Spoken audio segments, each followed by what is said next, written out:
السلام علیکم. وعلیکم السلام. کیسے ہیں محترم؟ جی میں خیریت سے ہوں الحمدللہ، اللہ کا فضل ہے. آپ کون صاحب؟ میں ندیم بول رہا ہوں شیخ صاحب، ممبئی سے. اچھا ندیم بھائی، خیریت ہے؟ الحمدللہ الحمدللہ. اور بتائیں آپ شیخ صاحب خیریت سے ہیں؟ مصروف تو نہیں ہیں؟ بس آپ بزرگوں کی دعا ہے بھائی. اصل میں شیخ صاحب میں جو آپ کو آج فون کیا ہے وہ ایک بچہ جو ہے جو ہمیشہ غلطیاں کرتا رہتا ہے، جس کی ہمیشہ جو ہے اصلاح کرنے کی کوشش کی جاتی ہے، لیکن اب وہ جو ہے وہ غلطیوں میں اتنا آگے بڑھ گیا کہ اس نے نبی علیہ السلام کی جو ہے بے حرمتی کر ڈالی. تو اس کے ساتھ یہ افو ہے نا، افو سے میری شناسائی نہیں ہے زیادہ. جی میری کبھی فون سے افو خان جو ہے نا اس کی وائس میں سنتا رہتا ہوں گروپ میں، ہاں لیکن ان سے کوئی زیادہ ہائے ہلو شناسائی یاری دوستی کچھ نہیں ہے. اور جیسی آپ وائس کی بات کر رہے ہیں وہ میرے تک پہنچی بھی نہیں، میں نے نہیں سنی، لیکن آپ بتائیے. یا جی میں یہ بتا رہا تھا کہ ایک گروپ کے اندر کچھ بات ہو رہی تھی تو اس کے اندر ذاتیات چل رہی تھی. وہاں وہ مقصد وہاں پر صرف ذاتیات کا تھا، اور ذاتیات کے اندر اس نے بھی بہت کچھ بولا، میں نے بھی بہت کچھ بولا. میں نے ایک جملہ اس کو ایسا بولا کہ 7-8 سال ہو گئے تو اپنی بیوی سے بچہ، یہ اس نے پہلے مجھے یہ کہا کہ تیری بیوی کو بھیج میرے پاس میں جو ہے 9 مہینے میں چھوٹا ندیم پیدا کر کے دیتا ہوں. تو یہ تو گالی گلوچ کی ذاتیات کی بات ہے. آپ کی آواز تھوڑی صاف کم آ رہی ہے. میں یہ کہہ رہا ہوں کہ اس نے مجھے یہ کہا افو نے کہ تیری بیوی کو جو ہے میرے پاس میں بھیج، میں 9 مہینے میں چھوٹا ندیم پیدا کر کے دیتا ہوں. تو میں نے اس کو یہ کہا، میں نے بولا بھائی تو اپنی بیوی سے 7-8 سال میں 9 سال میں بچہ پیدا نہیں کر پایا جاہل، اور میری بیوی تک تو آ رہا ہے تو سالے اتنا بجاؤں گا کہ جس کی کچھ کہنے کی حد نہیں. خیر وہاں ذاتیات چل رہی تھی تو اس نے کیا کہا کہ مطلب تیرے اصول سے یہ بات جو ہے نبی علیہ السلام کے اوپر فٹ ہوتی ہے، ابراہیم علیہ السلام پر، جن کو 80 سال کی عمر میں بھی جو بچہ نہیں ہوا تھا تو اس سے پہلے وہ نامرد تھے. تو یہ جو جملے اس نے کہے، ان جملوں کے تعلق سے میں آپ سے جاننا چاہتا ہوں کہ یہ جو جملے اس نے ابراہیم علیہ السلام کے اوپر فٹ کیے نامردی والے، یہ کیا ہے؟ شریعت میں اس کا کیا حکم ہے؟ دیکھیے یہ اس نے اگر بات کہی ہے یا کوئی بھی کائنات میں کہے جی تو اس سے زیادہ میری نظر میں بدبخت اور ذلیل انسان کوئی نہیں ہو سکتا. الحمدللہ. میں نے اور اس لیے کہ پوری شریعت اسلامیہ اور جتنی بھی احادیث اور احادیث کا ذخیرہ ہے، بلکہ اس کے اوپر اللہ کی کتاب قرآن عظیم، قرآن مقدس، اس میں کہیں اس بات کا ثبوت تو دور کی بات ہے، اشارہ تک نہیں ملتا کہ اللہ تبارک تعالیٰ نے یا امام الانبیاء جناب محمد الرسول اللہ صلی اللہ علیہ وسلم نے اس بات کا اشارہ کیا ہو کہ 80 سال تک ابراہیم علیہ السلام میں کوئی کمی تھی. دوسری چیز بلکہ یہی ہے کہ وہ تا زندگی اللہ رب العالمین سے اولاد مانگتے رہے، اور وہ دعا بھی قرآن میں موجود ہے کہ وہ کیا دعا کرتے، رب حبلی من الصالحین کہتے رہے. اور جب اللہ رب العالمین نے ان کے حق میں مناسب اور بہتر سمجھا تب دیا تو اس وقت ان کو اولاد عطا فرمائی، اور اس وقت ان کی عمر 80 سال تھی. یہاں اللہ رب العالمین نے کئی اپنے قدرت کے نمونے دکھائے ہیں. نمبر 1 کہ جب میں چاہتا ہوں تب دعا قبول کر لیتا ہوں.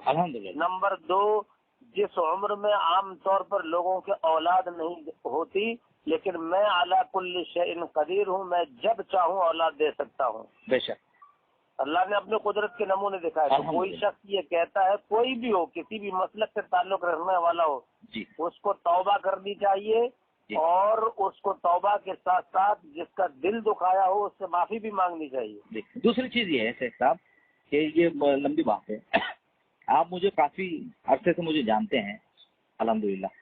کیا میں کسی نبی یا کسی سلف کی توہین کر سکتا ہوں؟ مطلب ایسا قیاس بھی کر سکتا ہوں کیا میں؟ جتنا بھی آپ مجھے جانتے ہیں نہیں، اس کے بارے میں کچھ نہیں کہہ سکتا. آپ اپنی بات چھوڑیے، میں اپنی بتاؤں. کہ مجھے اپنے اوپر بھروسہ نہیں ہے، بس مجھے اللہ سے دعا کرتے رہنا چاہیے نہیں وہ بات نہیں کہہ رہا ہوں شیخ صاحب، میں یہ کہہ رہا ہوں مجھے شیطان بہکا سکتا ہے. نہیں میں یہ چیز کہہ رہا ہوں کہ جیسے ابھی ہم جو ہے 10-12 سال سے ہم لوگ جو ہے ساتھ میں ہیں، دعوت تبلیغ کے گروپوں سے جڑے ہوئے ہیں. کیا ان 10 سال کے عرصے کے اندر میں نے کبھی کوئی ایسی چیز میری زبان سے نکلی ہو کہ جو صحابہ کی توہین کرتی ہو، نبی علیہ السلام کی توہین کرتی ہو، وہ ایسی چیز آپ نے کبھی پائی ہے؟ نہیں، میں نے تو ابھی تک ایسی کوئی بات تو نہیں سنی. الحمدللہ. دوسری چیز یہ ہے کہ یہ کہتا ہے کہ اگر مجھے یہ قیاس کرنے کے بعد میں ابراہیم علیہ السلام کے اوپر یہ قیاس کرنے کے بعد میں یہ جاہل یہ کہتا ہے کہ جو مجھے اس قیاس کے اوپر جو کہ اس کا خود کا قیاس ہے، جبکہ میں نے ابراہیم علیہ السلام کو کچھ بھی نہیں کہا، انا للہ و انا الیہ راجعون، اللہ مجھے بچائے ایسے جو ہے جملے ادا کرنے سے، اور ایسے جملے جو ادا کرتے ہیں ان لوگوں سے اللہ رب العزت مجھے محفوظ رکھے.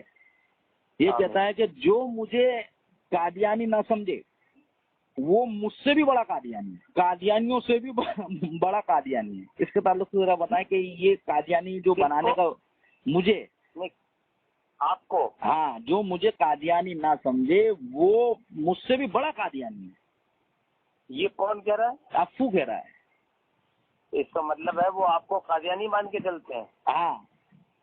تو میں نے اس سے پوچھا بھائی قادیانی تو مجھے مان کر چل رہا ہے، کسی بھائی نے پوچھا اس سے، تو اس کو قادیانی کہہ رہا ہے، اور جو اس کو قادیانی نہ مانے تو وہ بھی قادیانی ہے، وہ اس سے بڑا قادیانی ہے. تو اس کا یہ کیسے قادیانی ہے ذرا بتا. تو بولتا ہے اس نے ابراہیم علیہ السلام کو جو ہے نامرد کہا، انا للہ و انا الیہ راجعون، جبکہ میں نے ایسے کوئی جملے ہی نہیں کہے. اور یہ قادیانی بنانے کا کیا اصول ہے؟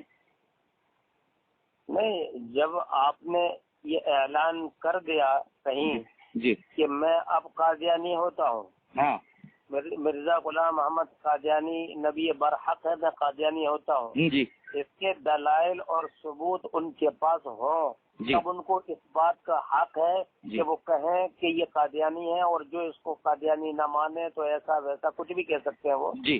لیکن جب آپ نے کبھی کہا نہیں ہے، کہیں لکھا نہیں ہے، اور کسی عمل سے ثابت کیا نہیں ہے، اور خام وہ کہہ رہے ہیں، تو یہ آپ کے اوپر بہتان ہے، اس کی سزا کے مستحق ہوں گے وہ قیامت کے دن. جی. اور دوسرا، نبی علیہ السلام کی حدیث کے مطابق جو کسی کے اوپر جھوٹا بہتان لگائے وہ بہتان اس کے اوپر لوٹتا ہے. بالکل صحیح بات ہے. تو کھلی کتاب ہے. تو اب حدیث رسول کی روشنی میں یہ خود قادیانی بن گیا ہے. یہ تو اللہ کے رسول صلی اللہ علیہ وسلم کا فتویٰ ہے کہ جو کسی شخص کے اوپر جو ہے جھوٹا بہتان لگائے تو وہ بہتان اس کے اوپر، اور یہ بہتان نہیں ہے تو اس نے سیدھا ڈائریکٹ فتویٰ دیا ہے.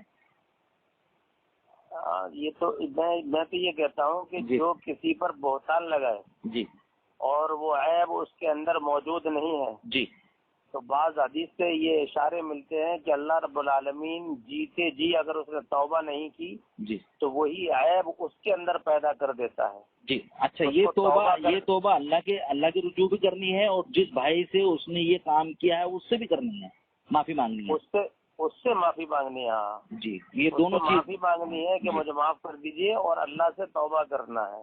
جی الحمدللہ. اللہ آپ کو جزائے خیر دے شیخ صاحب. کافی وقت آپ کا لیا. اصل میں کیا ہے، یہ کچھ اپنے بھائیوں سے جو میرا اختلاف تھا، آپ جانتے ہیں اس بات کو، اور میں نے بہت غلیظ ترین گالیاں بھی دی تھی. آپ کو یاد ہو، آپ نے سنی بھی ہو شاید، اور اتنی غلیظ گالیاں آپ نے سنی بھی نہ ہو، لیکن آپ تک پہنچی ہو بات کہ ندیم نے جو ہے کچھ بھائیوں گالیاں دی ہیں. بہت سے لوگوں نے میری پی ایم میں تمام بھیجی تھی گالیاں. دوسری چیز یہ ہے کہ میری، آپ جانتے ہیں وہ سارے بھائی میرے ساتھ میں موجود ہیں، میری ان سے معافی تلافی بھی ہو گئی ہے، اور اللہ کی بارگاہ میں بھی میں نے جو ہے معافی مانگی ہے. اور میں نے جو ہے کبھی کس طریقے کی گالیاں، یہ آپ بہتر جانتے ہیں، کبھی کسی مقلد کو نہیں دی ہیں.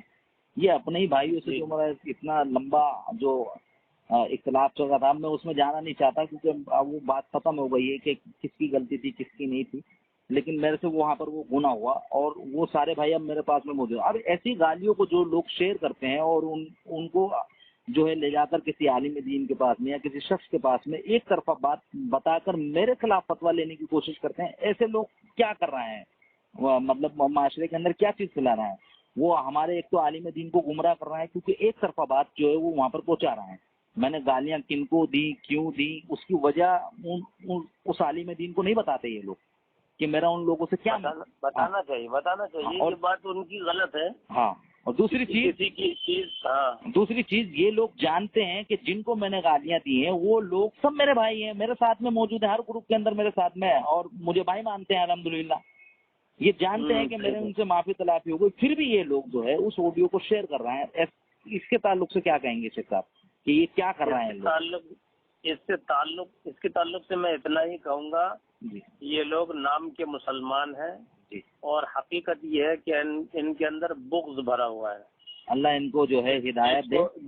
جن کو بغضی کہا جاتا ہے. میرے ساتھ بھی زندگی میں بڑے حادثے ہوئے. جی بے شک. میری بہت سی چیزیں مستعد کی. میں نے یہی کہا کہ اللہ کے لیے یہ مت کرو، یہ سب غلط ہے. جی جی، اور سمجھنے کی کوشش کرو، لیکن نہیں مانے اور دوسری چیز یہ نام بھی لگے. جی جی، دوسری چیز یہ ہے کیا ہے کہ یہ لوگ یہ کہتے ہیں کہ میں نے شیخ عبدالغفار سلفی صاحب کو گالیاں دی ہیں ننگی ننگی. تو میں ان سے یہ کہتا ہوں کہ بھائی شیخ عبدالغفار سلفی صاحب کو اگر میں نے گالیاں دی ہیں، یا تو آپ شیخ عبدالغفار سلفی صاحب سے جو ہے ایک آڈیو لا کر دیں کہ میں نے ان کو گالیاں دی ہیں، یا میں نے جہاں بھی گالیاں دی ہیں وہ تو گالیاں آپ جانتے ہو نا کہ میں نے گالیاں دی ہیں، تو وہ گالیوں کو ثبوت کون دے گا؟ ان گالیوں کو ثبوت تو یہ تو بہتان ہے نا میرے اوپر کہ میں کسی عالم دین کو جو ہے غلیظ ترین گالیاں دے رہا ہوں. تو وہ یا تو آپ ثبوت پیش کریں. اگر کوئی کہہ رہا ہے اور ثبوت پیش نہیں کر رہا ہے جی تو واضح ہو چکا ہے کہ وہ بہتان لگا رہا ہے. جی بے شک. جزاک اللہ خیر شیخ صاحب، اللہ آپ کو جزائے خیر دے. آپ ممبئی بیچ میں سنا تھا آپ کا ایک پوسٹر آیا تھا کہ یہاں پر جو ہے آپ کا خطبہ تھا ماشاءاللہ اندھیری مرول میں چمٹ پاڑے میں.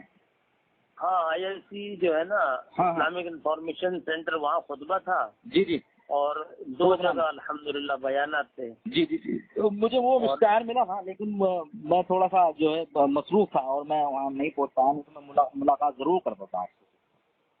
کوئی بات نہیں، آئندہ انشاءاللہ پھر ملاقات ہوگی. میں آیا تو آپ نے فون کیا، ایک قدم آگے بڑھایا ہے تو میں انشاءاللہ 2 قدم بڑھاؤں گا. آپ انشاءاللہ ضرور. آپ کہیں پر بھی ممبئی میں رہیں گے، آپ صرف جو ہے میرے کو اگر کہیں سے خبر ملتی ہے تو میں انشاءاللہ آپ سے ملاقات ضرور کروں گا. یا آپ آنے والے ہوں گے تو آپ مجھے جو ہے انشاءاللہ الرحمن آپ مجھے اطلاع کر دیں. میں انشاءاللہ الرحمن آپ کو جو ہے آپ سے ملاقات کر لوں گا. ٹھیک ہے شیخ صاحب؟ ضرور ضرور انشاءاللہ. السلام علیکم ورحمۃ اللہ وبرکاتہ.